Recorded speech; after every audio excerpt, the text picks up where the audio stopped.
ce que Jésus a demandé. Ne pas le faire, en fait, et croire que ce n'est pas spirituel de faire ces choses-là, de déranger l'ordre du culte, ça voudrait dire que l'ordre du culte a pris la place de la vie chrétienne. Alors, qu'est-ce qu'on fait? Alors, on fait juste une cérémonie, et puis nous reprochons aux autres frères qui se sont éloignés d'être des gens de cérémonie et pas de relation, et nous serions dérangés par nous saluer. Nous aurions, à mon avis, mal compris certaines choses. Vous priez certainement. Si vous ne dites pas oui, là, je me pose une question. Vous priez certainement. Moi aussi. Et nous prions tous plus ou moins de la même manière, nous les êtres humains. Nous prions en général pour nos problèmes personnels. Nous prions en général pour notre santé, pour notre difficulté sociale ou les difficultés professionnelles. Nous prions pour nos besoins financiers. Nous prions pour nos péchés. J'espère, pour demander pardon, pas pour en avoir. Nous prions pour une plus grande sainteté de vie. Nous prions pour une obéissance plus immédiate. Nous prions pour une foi plus profonde, pour un amour plus désintéressé. Nous demandons la sagesse quand on doit discerner une vérité, lorsqu'on est repris, pour prendre aussi des bonnes décisions. Vous savez, les questions les plus difficiles la plupart du temps pour un chrétien, c'est quand est-ce qu'il doit acheter sa maison, et avec qui il doit se marier, et avec qui et où habiter, quel travail choisir. Toutes des questions finalement qui ne se trouvent pas dans l'Écriture, parce que dans l'Écriture, vous ne trouverez jamais à quoi doit ressembler votre femme. Il y a bien entendu, ou votre mari, mais il y a bien entendu l'amour du Seigneur qui doit être là, mais toutes ces questions. Dans la Bible, vous ne trouverez jamais l'endroit où il est dit que vous devez acheter votre maison. Tout ça, ce sont des choses où nous avons besoin de prier, que l'Esprit de Dieu nous convainc, il peut nous aider, il peut répondre directement à travers une parole qui vient à l'Esprit, ça peut se faire avec le conseil de frères et de sœurs, mais finalement nous prions parce que nous voulons vivre notre vie sous la volonté de Dieu. Nous prions pour faire les bons choix. Et encore une fois, on prie aussi pour demander pardon de ne pas avoir fait les bons choix. Mais vous savez, Jésus, lui, il ne priait pas du tout de cette manière-là. Pas du tout. Jésus ne demande pas la grâce et la force d'abandonner un péché. Jésus ne fait pas état de ses problèmes personnels. Jésus ne prie pas pour une meilleure santé.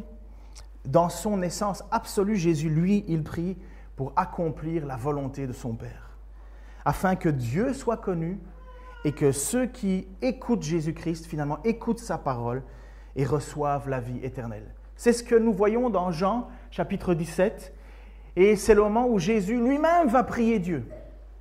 On dit qu'il prie pour lui, mais ce n'est pas qu'il prie pour lui, ce n'est pas vrai. Il prie parce qu'il veut obéir à Dieu. Alors regardons le texte. Après avoir ainsi parlé, Jésus leva les yeux au ciel et dit. Alors ça c'est intéressant, parce que tout le monde s'imagine qu'on a la bonne manière de prier, couché, debout, main en l'air.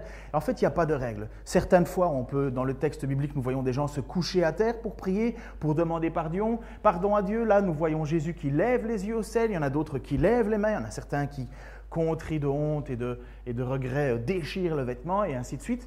Il n'y a pas de prière type. Mais là, particulièrement, nous voyons Jésus qui lève les yeux au ciel et c'est une manière de montrer son état de prière. « Mon Père, l'heure est venue. Fais éclater la gloire de ton Fils pour qu'à son tour, le Fils fasse éclater ta gloire. En effet, tu lui as donné autorité sur l'humanité entière afin qu'il donne la vie à tous ceux que tu lui as donnés. Or, la vie éternelle consiste à te connaître, toi, le Dieu unique et véritable, et celui que tu as envoyé, Jésus-Christ. J'ai fait connaître ta gloire sur la terre en accomplissant l'œuvre que tu m'avais confiée. Et maintenant, Père, revêt-moi de gloire en ta présence. Donne-moi cette gloire que j'avais déjà auprès de toi avant les origines du monde. » Lorsque Jésus demande d'être glorifié, il ne demande pas un désir égocentrique, il ne demande pas d'avoir les honneurs, il ne demande pas d'avoir tous les yeux concentrés sur lui pour augmenter sa prestance. C'est exactement le but du diable, ça, qui disait à un certain moment à Jésus, prosterne-toi devant moi et je te donnerai la gloire. Et Jésus dit non, non. Quand Jésus prie de cette manière-là, il ne demande pas d'avoir toute autorité pour lui, toute reconnaissance du monde, dans le sens de si je suis très connu et très puissant, les gens vont voir en moi quelque chose. Non, le but pour Jésus, c'est que si on glorifie Jésus, on glorifie son Père, parce qu'en glorifiant Jésus, on glorifie la mission que Dieu lui a donnée. Ce n'est pas un désir égocentrique. Et surtout que La manière dont Jésus demande cette glorification, c'est la croix. Ce n'est rien d'autre que l'abaissement, l'abandon de ses privilèges, le rejet de qui il est finalement. Donc vous voyez, c'est loin d'une volonté de se mettre en avant. Au contraire, c'est « glorifie-toi Seigneur par mon abaissement ». Prier comme Jésus, c'est impossible. Impossible. Pourquoi? À cause de sa perfection. Sa perfection n'est pas la nôtre. Nous ne pouvons même pas approcher Dieu sans l'intermédiaire de Jésus, à cause de notre imperfection. Vous vous souvenez d'Ésaïe qui dit « J'ai vu Dieu et je vais mourir ». Et là, il y a un ange qui vient avec une braise et lui dit « Le Seigneur t'a purifié ». Et pour nous, le seul moyen d'entrer en relation avec Dieu, c'est par l'intermédiaire de Jésus. Mais nous pouvons au moins nous approcher de la prière de Jésus lorsque, dans une sincérité absolue et sans réserve, nous disons « Que ta volonté soit faite ». Qui a déjà prié ça comme ça? Merci de lever les mains courageusement en tout cas. Mais moi, mais vous, que ta volonté soit faite. Mais honnêtement, est-ce que nous sommes prêts à faire la volonté de Dieu, nous les Occidentaux? Alors désolé, ça va faire mal ce que je vais dire, mais je crois que c'est utile. J'ai lu récemment John Owen. Vous connaissez John Owen? Vous avez entendu parler de ce prédicateur. Il disait, si vous voulez que tout le monde vous aime dans l'église, alors vendez des glaces. Est-ce que nous, les Occidentaux, est-ce que nous sommes vraiment capables de dire que ta volonté soit faite alors que nous sommes anesthésiés par nos possessions? Alors que nous sommes anesthésiés par notre peur de souffrir? Alors que nous sommes anesthésiés par notre désir de reconnaissance? Alors que nous sommes anesthésiés par notre volonté de plaire au monde? Parce qu'une prière qui dit à Dieu que ta volonté soit faite, ça veut dire le renoncement à tout ce que nous sommes. Honnêtement, qu'est-ce qu'on se souhaite chaque nouvel an? Bonne santé, bonne année, bonne santé et prospérité. Mais nous sommes anesthésiés par ça. Quand nous dites que ta volonté, quand on dit à Dieu que ta volonté soit faite, est-ce que tu es prêt à tout abandonner? Vous vous souvenez de cet homme riche, ce jeune homme riche? Quand Jésus le voit arriver et qu'il lui pose des questions, et cet homme riche ne dit qu'une seule chose: que faut-il faire pour avoir la vie éternelle? Et Jésus va lui répondre. Il va d'abord le questionner: as-tu obéi à la loi? Et le jeune homme dit: oui, je l'ai fait. Et Jésus dit: oui, tu l'as vraiment fait. Donc, à la fois, cet homme est pieux, il fait ce que Dieu demande. Et Jésus ne dit pas: non, non, tu as menti, ceci, cela. Non, il dit: oui, c'est vrai, tu l'as toujours fait. Et puis vient la question ultime, la question que nous vient à nous. Est-ce que ta volonté, est-ce que tu veux faire la volonté de Dieu? Et Jésus va lui mettre devant lui cette question. C'est Jésus lui-même qui fait passer le test à quelqu'un qui lui demande: je veux la vie éternelle. Et Jésus, il va droit au but. Il va dire: on va voir. Jésus posa un regard plein d'amour. Ce n'est pas du tout que Jésus est suspicieux ou que Jésus veut le coincer dans un coin. Il veut juste plein d'amour et il espère la réponse de cet homme. Il espère quelque part que cet homme va prendre conscience de ce que veut dire faire la volonté de Dieu, ce que cela veut dire être prêt pour avoir la vie éternelle. Il ne te manque qu'une chose. Va, vends tout ce que tu possèdes, donne le produit de la vente aux pauvres et tu auras un capital au ciel. Puis viens et suis-moi. En entendant ces paroles, l'homme s'assombrit et s'en alla tout triste, car il était très riche. Jésus parcourut du regard le cercle des disciples et puis il leur dit qu'il est difficile à ceux qui ont des richesses de rentrer dans le royaume de Dieu. Heureusement, Jésus va nous dire que bien que ce soit impossible à l'homme, c'est possible à Dieu. Mais vous pensez que tout ce texte a été dit pour rien et finalement est annulé par le fait que Dieu rend les choses impossibles possibles? Non, c'est parce qu'il y a quelque chose qui doit nous faire comprendre. Combien sont ceux qui seraient prêts à tout quitter, sa belle petite maison qui range bien tous les jours et qui fait bien son petit jardin, prêts à tout quitter, tout vendre pour aller à un endroit où Dieu lui demande? Ou même ne fût-ce que pour subvenir aux besoins de sa communauté ou à des gens qui prêchent l'Évangile. Finalement, la raison à laquelle servent l'argent. Quand Paul dit à un certain moment que les riches travaillent et afin d'aider les plus pauvres. Mais dans nos sociétés à nous, on n'est pas là. Dans nos sociétés à nous, on croit que Dieu veut se glorifier ou veut nous glorifier pour se glorifier à travers nos possessions. Ah, mais regardez, je suis béni de Dieu. Et cet homme-là, à qui Jésus va lui dire: il ne te manque qu'une seule chose, c'est quoi? La sincérité profonde de faire ce que tu veux. Qu'est-ce que tu es prêt à abandonner pour Dieu? Vous voyez la différence qu'il y a entre la prière de Jésus qui dit à Dieu que ta volonté soit faite et notre prière à nous qui bien souvent on dit que ta volonté soit faite, mais secrètement on espère de ne pas toucher à ça, pas toucher à ça, pas toucher à ça, pas toucher à ça. Et vous savez, ce n'est pas parce qu'on est en Occident qu'on est les plus mauvais de tous les mauvais. Vous savez, les 3/4 du monde veulent la même chose que nous. Quand on est allé en Inde, ma femme et moi, c'est vrai qu'on a vu la pauvreté, mais vous croyez qu'ils voulaient quoi? Ils voulaient notre richesse. Ils aspirent à notre richesse. Tout le monde veut être riche. Pourquoi? Parce que quand on est riche, on est indépendant, on fait ce qu'on veut, on a de l'argent, on a du pouvoir. Et on sacrifie malheureusement notre Dieu à ça. Il y a des choses qui nous accrochent, qui nous attachent. Alors vous comprenez à quel point la prière de Jésus est difficile si on veut dire « je veux faire la même ». Ce n'est pas impossible, mais est-ce que tu es prêt? Peut-être que Jésus ne nous demandera pas de vendre notre maison.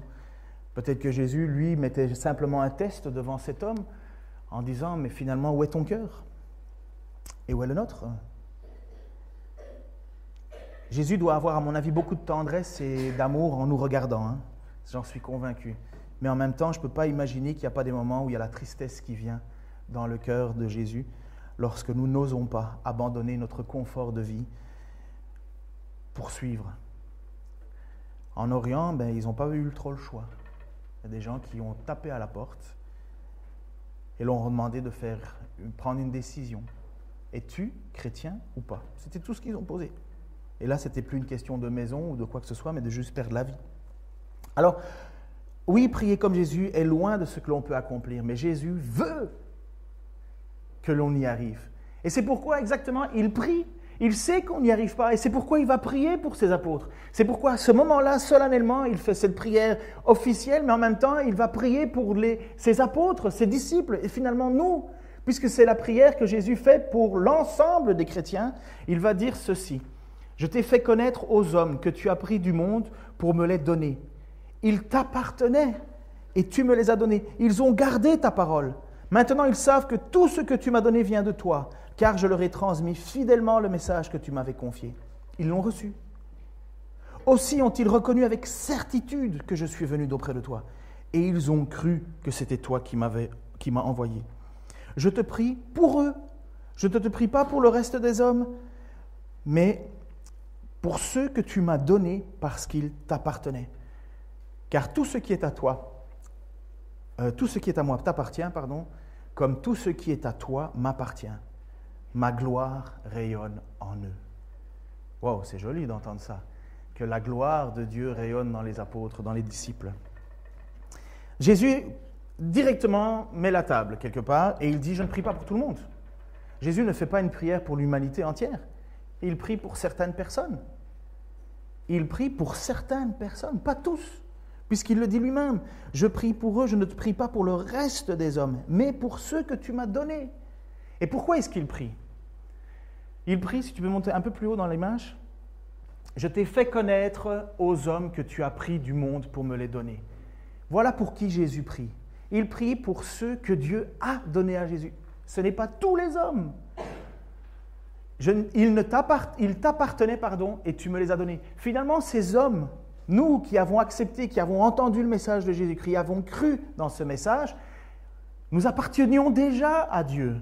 Voilà ce qu'il dit, il t'appartenait et tu me les as donnés. Bien souvent, on ne veut pas accepter cette idée. On veut croire que l'homme avait son libre arbitre comme ça, mais il n'y a rien dans l'Écriture qui va dans ce sens. Prenez Éphésiens, avant la fondation du monde, Dieu nous avait déjà choisis pour célébrer la grandeur de sa grâce. Et pourquoi est-ce qu'on peut, et comment est-ce qu'on fait pour résister? Comment est-ce qu'on fait pour venir à Dieu? Mais parce que Dieu, on lui appartenait déjà. Sauf que, pour pouvoir avoir la relation avec Dieu, il a fallu que Dieu nous donne à Jésus. Parce qu'en nous donnant à Jésus, on passe par le sacrifice de la croix. Et à ce moment-là, nous sommes justifiés. Mais qu'est-ce qui n'appartient pas à Dieu? Sauf que dans ceux qui appartenaient à Dieu, certains ont été donnés à Jésus. Certains ont été donnés à Jésus. Même Jésus a dû dire aux apôtres, « Ce n'est pas vous qui m'avez choisi, c'est moi qui vous ai choisi. » Et il parle donc à ses disciples. Et il va, quelque part dans ces passages, on découvre à qui il parle. Et qui sont ces personnes en question? Qui est le disciple finalement? C'est celui ou celle qui glorifie Jésus par sa confession. Celui qui reconnaît que Jésus, tu lui as donné de le comprendre, de le savoir, ils l'ont accepté, ils l'ont cru, on a mis sa confiance, finalement, on confesse Jésus de sa bouche, on croit qui il est, on croit qu'il est le Messie, le Fils de Dieu, l'envoyé, celui qui ôte le péché du monde. Après ça, ce n'est pas celui qui le croit, mais après ça, c'est celui qui lui obéit, qui obéit à Jésus. Après ça, c'est celui et celle qui veulent grandir dans la foi. Vous savez, au tout début de ma conversion, je me souviens très bien de quel entêté j'étais et rebelle. Moi, je pensais que j'étais sauvé, ça suffisait, je connaissais Jésus, j'étais passé, j'avais cru, puis j'avais arrêté toute la drogue et toutes les bêtises dans ma vie, j'avais arrêté. J'en faisais encore, mais c'était moins grave. Et à un certain moment, je me souviens, je me suis retrouvé en Afrique, sur une plage, avec un monsieur qui pêchait, et monsieur Diongefal, 78 ans, il pêche, et moi je veux juste faire des photos, et à un certain moment, il me pose des questions sur Dieu. Et c'est là où toute ma compréhension de ma rébellion est tombée aux oubliettes dans les toilettes. Parce que j'étais devant un homme qui était à la fin de sa vie, et qui me posait des questions sur Jésus, et j'étais incapable de répondre. Tout ça parce que moi je disais, mais je suis sauvé, pas besoin d'étudier. Je suis sauvé, pas besoin d'étudier. Il me parlait de Moïse, d'Abraham, de ci, tout ça. J'avais une vague idée, mais je ne savais pas. Ça a creusé un trou dans mon cœur. Je me suis dit, mais bon sang, j'ai raté l'occasion. Et c'est à ce moment-là que j'ai commencé les cours du soir. C'est à ce moment-là que j'ai commencé des études bibliques. Juste venir comme on fait ici le mercredi, en me disant, mais il faut que j'apprenne plus. Il faut que je serve, il faut que je sois utile. Je me rends compte à quel point j'étais inutile, à quel point j'ai raté l'occasion. Ça m'a blessé à l'intérieur, ça m'a rendu triste devant mon Dieu. Parce qu'à l'époque, je ne voulais pas grandir. Je pensais que je connaissais tout. Vous savez, à 20 ans, on sait toujours tout. Un disciple, c'est celui qui désire servir Dieu. Combien de fois je ne me suis pas retrouvé à l'époque devant ma télé en me disant « Oh, je préfère rester chez moi », tout en sachant qu'il y avait plein de choses que je pouvais faire. Mais je préférais mon confort. Et surtout, un disciple, c'est celui qui désire, enfin pas qui désire, mais qui accepte de souffrir. Ça n'existe pas dans l'Écriture des gens qui sont épargnés. Il peut y avoir des gens qui sont sauvés momentanément, pour la gloire de Dieu, mais celui qui désire ne pas souffrir par Dieu est en train de renier quelque part le fait même que Jésus est venu pour souffrir. Quelque part, ce serait désirer une vie meilleure que celle de notre Sauveur. Mais en même temps, vous savez quoi? Ce serait absolument croire qu'il faudrait être champion dans chacune de ces disciplines. Celui qui croit mériter le ciel l'a déjà perdu. Vous savez ça? Celui qui croit mériter le ciel l'a déjà perdu, parce que c'est renier le fait que nous sommes sauvés par grâce. Mais ça ne veut pas dire non plus que parce que nous sommes sauvés par grâce, nous ne devons pas faire des efforts dans notre vie. Pourquoi certaines églises semblent plus fortes, plus puissantes? Ce n'est qu'un ensemble de personnes, ce n'est qu'un ensemble d'âmes sauvées qui décident de se mettre au service de Dieu. Ce n'est pas des millions de dollars qui coulent et que les choses existent par le simple fait de déposer de l'argent. C'est parce qu'il y a des personnes qui se lèvent et qui veulent avancer et qui veulent servir et qui veulent servir. Et Dieu se compose et Dieu compose avec ce qu'il a, mais il peut utiliser ces gens pour sa gloire. Mais des personnes qui voudraient faire des choses dans l'espoir de gagner le salut ou de montrer aux autres qu'on est meilleur, on vient de perdre tout honneur. Nous faisons les choses uniquement par désir de plaire à Dieu et pas par peur ou crainte ou par volonté de se mettre au-dessus des autres, mais par un service joyeux. C'est tout le message de l'apôtre Paul, c'est toute la destinée de cet homme qui finalement a été transformé d'homme totalement légaliste, totalement colérique, totalement fermé, à un homme qui est devenu un homme de compassion, de foi. Oui, il était dur à certains moments, mais vous n'allez jamais trouver l'apôtre Paul écrire une nouvelle loi. Et nous en faisons des lois. On fait une ceci, on ne peut pas faire ci, on ne peut pas faire ça, on ne peut pas faire ci, on ne peut pas faire ça, on ne peut pas faire ci. Et finalement, on se crée tout un ensemble de règles et on ne vit plus par un cœur, mais on vit par une crainte de recevoir un coup par derrière. Autrefois, peut-être que vous n'avez pas connu ça, mais autrefois, on disait, il ne faut pas de contact avec le monde. Il ne faut pas aller dans le monde, il ne faut pas avoir du contact avec ces gens-là, les méchants. Non, il fallait les éviter, il ne fallait pas les fréquenter, il ne fallait pas... Rien du tout, mais quelle tristesse d'en être arrivé là pendant tout un temps. Quelle tristesse et malheur d'avoir vu les chrétiens arrachés à leur devoir, à leur rôle, à leur place sur la terre. Jésus n'a jamais tenu ce discours, vous savez ça, Jésus n'a jamais tenu ce discours. Si nous faisons partie du monde, c'est-à-dire dans le contexte de Jean, tout ce qui s'oppose à Dieu, parce que dans l'évangile de Jean, le monde, c'est tout ce qui s'oppose à Dieu. Si nous faisons partie de ce monde, si nous sommes arrachés du monde, c'est simplement parce que nous avons mis notre foi en Jésus, que finalement nous faisons partie de cet ensemble, mais nous ne sommes plus appelés du monde parce que notre espoir est en Jésus, notre vie est en Jésus, notre destinée est en Jésus. Mais Jésus ne nous a pas enlevés de la terre, on est toujours ici. Et c'est ce que Jésus va déclarer. Je t'ai fait connaître aux hommes que tu as pris du monde pour me les donner. Ils t'appartenaient et tu me les as donnés. Ils ont gardé ta parole. Ça, c'est être retiré du monde. C'est l'image suivante, normalement. Ça, c'est être retiré du monde. C'est recevoir. Tu peux mettre la suivante, normalement? Non, je pense que tu es allé trop loin. C'était dans le bon sens. Tu étais parti dans le bon sens. Voilà. Je t'ai fait connaître aux hommes que tu as pris du monde pour me les donner. Ils t'appartenaient et tu me les as donnés. Ils ont gardé ta parole. J'étais dans le monde, moi, et bien dedans. Puis à un certain moment, j'ai entendu la parole. Ça a pris 2 ans pour que cette parole transforme ma vie, mais elle a transformé ma vie. Et c'est à ce moment-là que, tout en étant encore dans le monde, je savais que je ne faisais plus partie du monde parce que j'ai gardé cette parole. Après ça, j'ai changé d'attitude, c'est vrai. J'ai changé de façon de vivre, c'est vrai. Je ne me conformais plus au siècle présent, je n'avais plus les mêmes désirs, mais j'étais tout le temps dedans parce que jamais Jésus n'a voulu me retirer du monde. Je serai au ciel, bien meilleur endroit. Bientôt,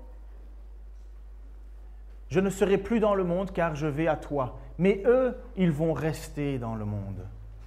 Père Saint, garde-les par le pouvoir de ton nom, celui que tu m'as donné pour qu'ils soient un comme nous le sommes. Aussi longtemps que j'étais parmi eux, je les ai gardés par le pouvoir de ton nom, ce nom que tu m'as donné, je les ai protégés et aucun d'eux ne s'est perdu, sauf celui qui devait se perdre pour que s'accomplisse l'Écriture. À présent, je retourne auprès de toi et je dis tout cela pendant que je suis encore dans le monde pour qu'ils possèdent en eux cette joie qui est la mienne, une joie parfaite. C'est quand même particulier. Jésus dit, je m'en vais.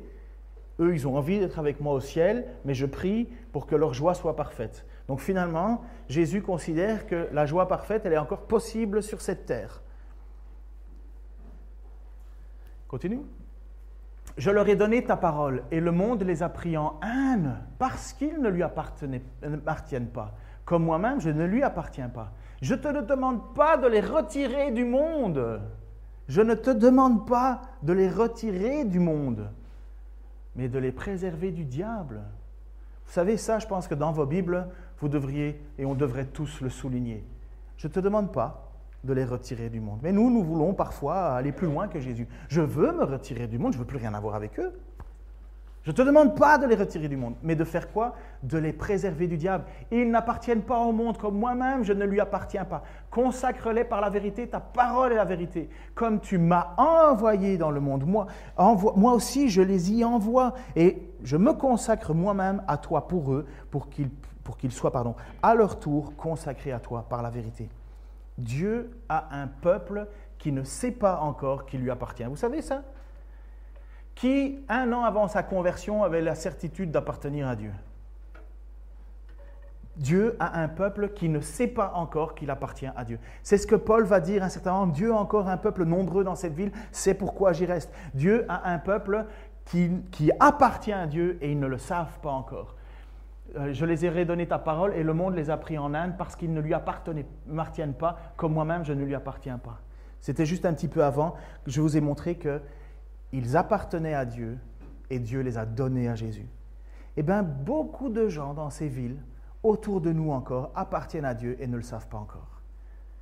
Et si nous sommes retirés du monde, et si nous ne faisons pas ce que Dieu attend de nous, simplement être ses témoins et glorifier Dieu dans cette ville, dans cet endroit, dans cette France, dans ce monde, par la souffrance s'il faut, mais comment entendront-ils? Comment se convertiront-ils? Comment finalement, et à quoi sert l'Église? À quoi tu sers finalement?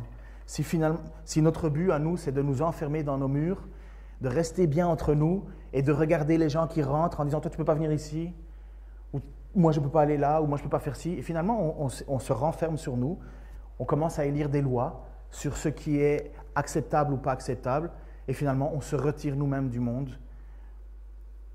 et on fait l'inverse de ce que Jésus a prié. Je ne te demande pas de les retirer du monde, mais je les envoie. Par contre, il nous demande, oui, absolument, de nous préserver du diable. Il prie pour que le diable ne nous attaque pas. Parce que c'est quoi le plus grand problème de l'intérieur de l'Église? Et c'est quoi la prière de Jésus pour l'intérieur de l'Église? C'est qu'on soit un. C'est qu'on soit un. Mais ça veut dire quoi, être un?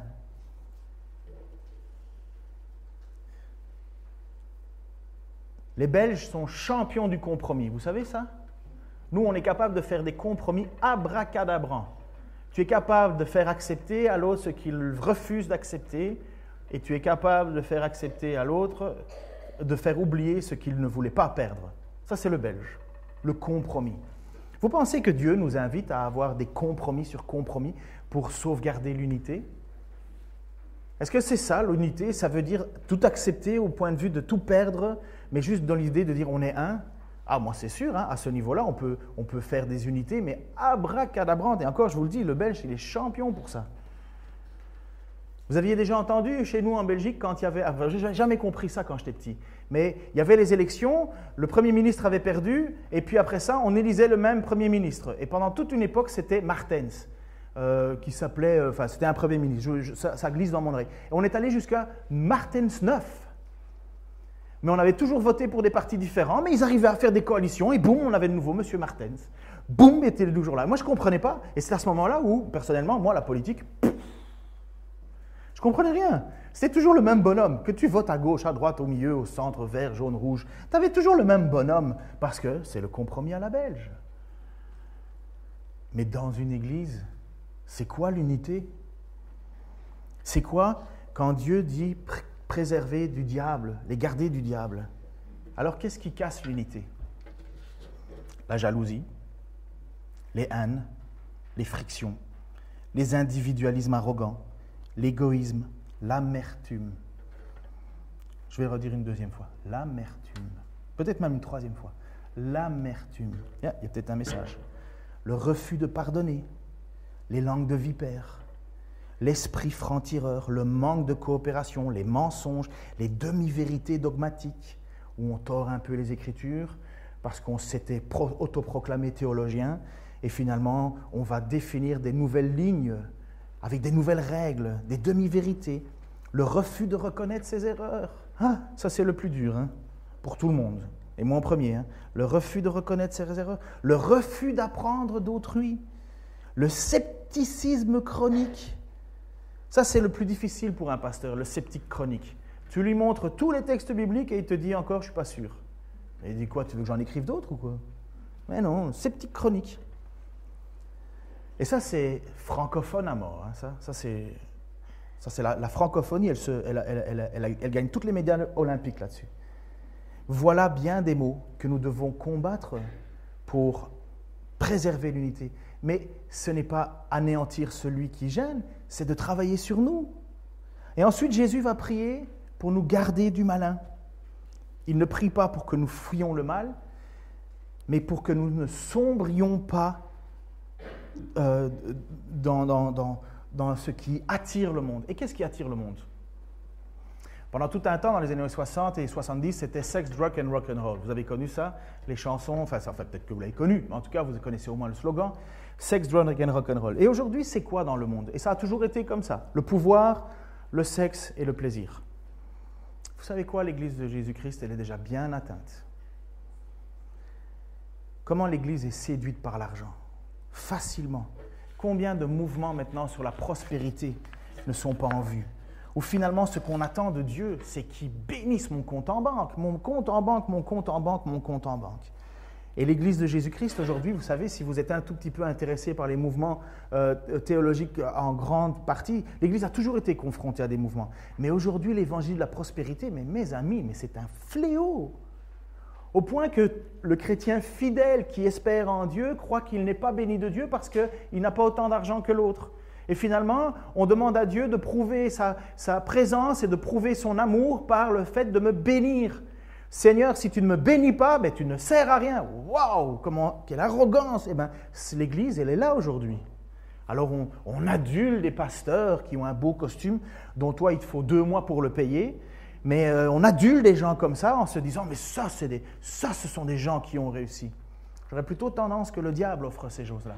Je n'aurais pas tendance que Jésus-Christ, lui qui n'avait qu'une seule tunique, ou l'apôtre Paul qui dit « la foi est d'une grande utilité pour autant que l'on se contente de ce que l'on a ». Et l'apôtre Paul va même reprocher à l'église de Corinthe, qui était une église justement de bien, de gens bien. C'était l'église où il fallait être. Il va le reprocher en écrivant de façon ironique, en disant ceci. « Dès à présent, vous êtes rassasiés. » Il écrit aux responsables de l'église. « Déjà, vous voilà riches. Vous avez commencé à régner sans nous.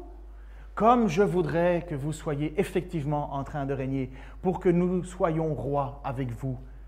Mais il me semble, c'est tellement ironique, il me semble plutôt que Dieu nous a assigné à nous, autres apôtres, la dernière place, comme à des condamnés à mort, car comme eux, il nous a livrés en spectacle au monde entier, aux anges et aux hommes. On est au tout début de l'Église, et au tout début de l'Église, il y a déjà des responsables d'Église qui, eux, disent « Ah non, non, nous, c'est richesse, et opulence, et prestance, et compagnie. » Et l'apôtre Paul, qui est celui qui implante les églises, et qui finalement est le premier implanteur d'église, avec les autres bien sûr, et qui reçoit le message de Jésus, comme il est dit en Colossiens. Ce n'est pas les apôtres qui m'ont enseigné, c'est Dieu lui-même qui m'a enseigné. Et l'apôtre Paul va à tous les endroits, et lui, sa vie, ce n'est que succession de coups, de blessures, de laissés pour mort, de lapidation, de difficultés, de problèmes. Et alors quand il regarde l'église de Corinthe, il dit « Mais vous régnez. Waouh! Qu'est-ce que j'aimerais bien régner avec vous. » Mais apparemment, pour nous, les apôtres, ce n'est pas la même chose. Nous, apparemment, on est une espèce de gens qui sommes élus pour être rejetés, pour être jetés en spectacle. Finalement, le sarcasme, parce que c'est de l'ironie que Paul utilise, il était en train de dire à l'église de Corinthe, « Mais vous vous gourrez ?» Donc, vous voyez, la question du pouvoir était déjà là. Et l'église maintenant de Jésus-Christ est là à faire un autre problème. Et vous le savez, et vous ne savez peut-être même pas trop comment vous réagir. L'église de Jésus-Christ est maintenant en tension face à la sexualité. On veut redéfinir ce qu'est un homme et une femme. Vous savez ça? Et la France est championne en ce moment dans ce débat-là. Mais quelle folie! Vous savez c'est quoi en réalité ça? C'est s'attaquer au fondement même créationnel de Dieu. C'est s'attaquer à la base. Parce que pourquoi est-ce qu'un homme et une femme se marient finalement et ont un rôle? Et pourquoi Dieu a créé homme et femme? Mais pour qu'ils se complètent, pour qu'ils fassent un. Et quand on dit, ah ben non, on choisit si on veut être un homme ou une femme à un certain moment. Mais qu'est-ce que tu es en train de dire? Tu es en train de dire à Dieu, je ne veux plus que tu définisses ce que je suis. Je ne veux pas d'ordre créationnel. Je ne veux pas d'ordre de Dieu. Et l'Église aujourd'hui, j'ai lu un article, parce qu'aujourd'hui, il y a des théologiens qui sont en train d'essayer d'affirmer que la sexualité, l'homosexualité était convenable à l'époque et que c'était juste un point culturel.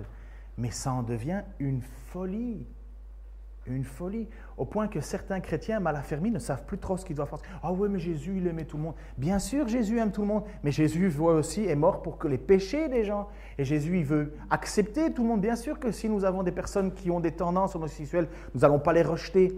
Mais se dire chrétien et homosexuel, ah ça non. Dire que tu es homosexuel et que tu veux changer, que tu veux que Dieu t'aide à changer. Mais Dieu va te pardonner parce que le désir de Dieu, c'est ça. C'est ce qu'il dit en Éphésiens. Autrefois, vous étiez comme ça, mais Dieu vous a purifié, changé. Que quelqu'un vive avec un combat homosexuel dans sa vie. Oui, ça arrive que des gens vivent avec cette tension-là et qu'ils doivent sans cesse travailler sur eux. Oui, ça existe. Mais Dieu donne la force de ne plus céder à ça, comme pour le mensonge, comme pour la convoitise, comme pour l'adultère. Mais vous savez ce qui est le plus dommage? C'est même pas ce combat-là, selon moi. Le plus dommage, c'est qu'aujourd'hui, en fait, dans nos couples, on accepte l'inacceptable et ça ne nous choque plus. Les couples en concubinage, on a l'impression que c'est normal. On a l'impression que c'est bien, ils aiment Jésus, ça suffit. Les divorces, Oui, il existe des exceptions, mais les divorces, Jésus a dit que Dieu haïssait cela, et nous vivons normal. Vous savez, ils ont fait le test aux États-Unis, à savoir quel était le taux de divorce en dehors de l'Église et dans l'Église. 50% dans l'Église, 50% hors de l'Église. Finalement, aussi bien que tu te dis chrétien que pas chrétien, finalement, c'est pas grave. Donc, de nouveau, la sexualité. La sexualité est venue. Il y a des exceptions, mais c'est tellement triste que les exceptions sont devenues des généralités. Bien sûr, il y a des exceptions. Bien sûr, il y a des situations où le divorce est entériné quelque part. Mais ce n'est pas le plan de Dieu. Mais l'Église, aujourd'hui, elle ne se tracasse plus trop de ça.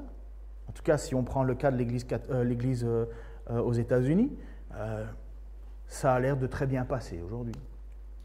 Mais nous devrions pleurer là-dessus. Pas uniquement nous scandaliser de savoir si oui ou non les homosexuels, nous devrions pleurer pour tout le reste. Moi, je ne peux même pas imaginer. Vous savez, je lève un petit voile, mais comme tout le monde. Vous savez, je n'ai pas le couple parfait. Enfin, ma femme va vous le dire. Hein. Je suis loin d'être le mari parfait. Mais jamais je penserais à atteindre ce point d'arriver jusqu'à divorcer. C'est même plus une question à ce moment-là d'aimer ma femme ou pas aimer ma femme. C'est une question d'obéissance à mon Dieu. Alors, en plus, je sais que Dieu me demande d'aimer ma femme. Je ne le fais pas tous les jours comme il faut, mais je le veux. Je le veux. Mais combien c'est facile d'entendre des gens qui disent « Ah ouais, mais moi je l'ai quitté parce que ça n'allait plus. » Incompatibilité de caractère. Change ton caractère. Travaillez, mettez Dieu au centre, priez Dieu. Il va le faire, il veut le faire. Mourir à soi-même, former un, c'est pas facile. Demander pardon. Jusqu'à combien de fois? Heureusement que c'est plus que 7 fois, 77 fois, hein, chérie? J'aurais déjà épuisé le nombre de pardons. Mais le Seigneur veut que l'on avance. Et il veut nous aider. Et vous savez pourquoi? Parce qu'il sait que le diable rôde autour de nous. Et il prie pour nous. Il prie pour nous. Et comment on fait? Chapitre 17, verset 17. Consacre-les par la vérité. Ta parole est la vérité. Comme tu m'as envoyé dans le monde, moi aussi je les y envoie. Et je me consacre moi-même à toi pour eux, pour qu'ils soient à leur tour consacrés à toi par la vérité. La solution, Jésus nous la donne. Hein? Il nous la donne. Consacre-les par la vérité. D'accord, parfait, consacre-moi par la vérité. Ta parole, la vérité. Ah, ok, il faut faire quoi? Peut-être que cette parole, il faudrait qu'elle touche mon cœur. Mais il faudrait peut-être qu'elle rentre dans mes oreilles. Elle passe par mon intelligence. Elle transforme ma vie. Ok. Est-ce que nous sommes prêts à replonger nos regards dans cette vérité? C'est la parole de Dieu, la Bible. Vous savez, quand j'écrivais ce passage-là, je me suis dit, mais qu'est-ce que c'est bateau comme truc? Toute ma jeunesse, j'ai entendu dire « Lis ta Bible, prie chaque jour si tu veux grandir ». Vous avez chanté ça peut-être quand vous étiez petit. « Lis ta Bible, prie chaque jour, prie chaque jour ». Vous avez peut-être chanté ça, non? Pour ceux qui ne l'ont pas chanté, c'est le moment de l'apprendre. « Lis ta Bible, prie chaque jour si tu veux grandir ». Si tu veux grandir… Enfin, je ne chante pas aussi bien qu'avant, mais si tu veux grandir, et ainsi de suite. Et on fait chanter ça aux enfants. Et à un certain moment, je me dis « Mais consacre-les par ta vérité, ta parole est la vérité ». Mais oui, depuis quand tu n'as pas plongé tes regards dans la Bible? Depuis quand? Et vous savez, moi je suis entre guillemets un professionnel, ok? Je suis payé pour lire la Bible. On va résumer très basiquement, c'est vrai, hein? Mais je dois faire de sérieux efforts hein, pour la lire avec passion. Parfois je suis gêné quand j'entends des petits couples qui me disent « Oh, on a lu ça aujourd'hui, on a prié ensemble, on a fait ça ensemble ». Moi je suis là en disant « Oh non, je n'ai pas fait comme eux ». Quel exemple ils sont pour moi? Je ne veux pas le lire par crainte, par obligation, par devoir. Mais parce que j'ai toutes les armes dans l'Écriture. Et si je ne plonge pas mon regard dans cette parole, eh bien, je ne peux pas être consacré par la vérité. Je ne peux pas avancer. Je ne peux pas m'en sortir. Je ne peux pas être à l'écoute de ce que Dieu veut transformer en moi. Et après ça, qu'est-ce que je fais? Je me crée mon propre système théologique. Je me crée mes propres arguments. Je me nourris de tout ce qui est possible de me nourrir, sauf de la parole de Dieu. Et finalement, qu'est-ce que je deviens? De plus en plus triste, de plus en plus effacé, de plus en plus abattu, de plus en plus inéquation avec le monde qui m'entoure. Et je me rends compte que finalement, Pourquoi est-ce que je fais tous ces efforts? Pourquoi est-ce que je fais tout ça? Mais quand on replonge son regard dans l'Écriture et qu'on voit toutes les promesses que Dieu a faites et tous les combats que les gens ont vécus et toutes les difficultés que Dieu a fait traverser à son peuple et toutes les grâces que Dieu a fait, alors on est encouragé.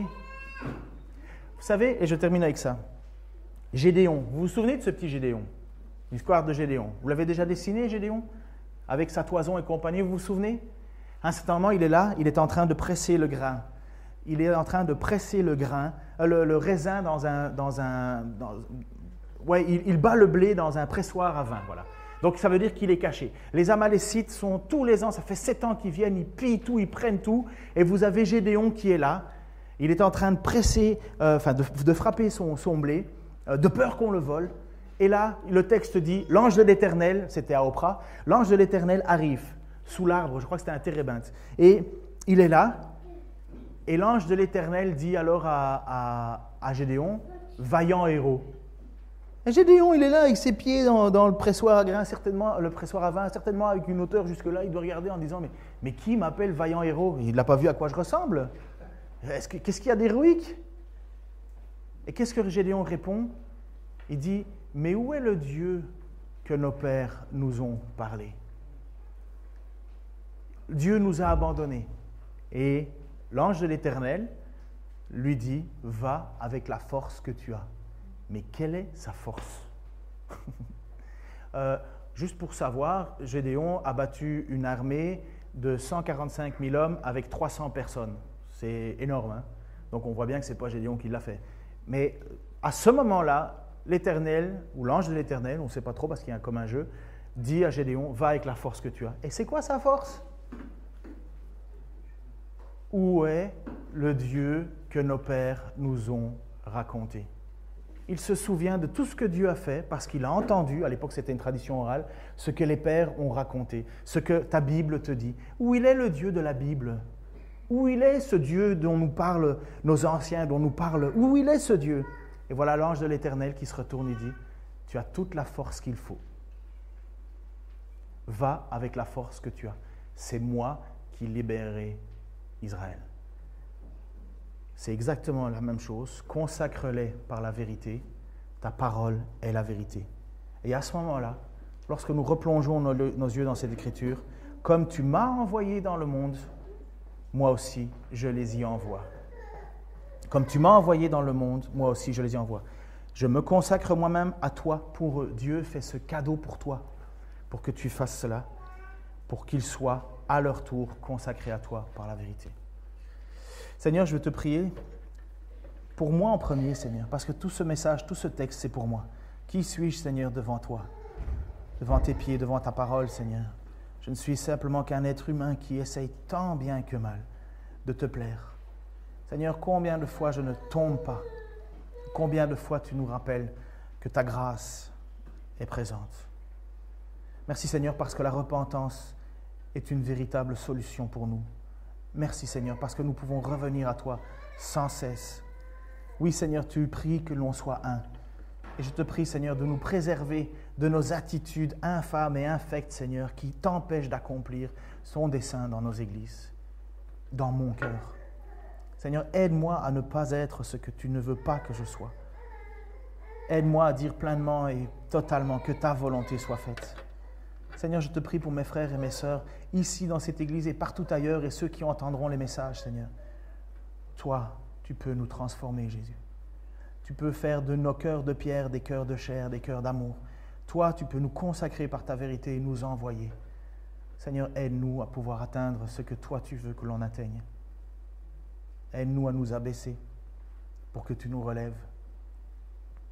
Aide-nous à nous taire pour que toi tu parles. Aide-nous à lire ta parole pour que tu puisses nous envoyer. Dans le nom de Jésus-Christ. Amen.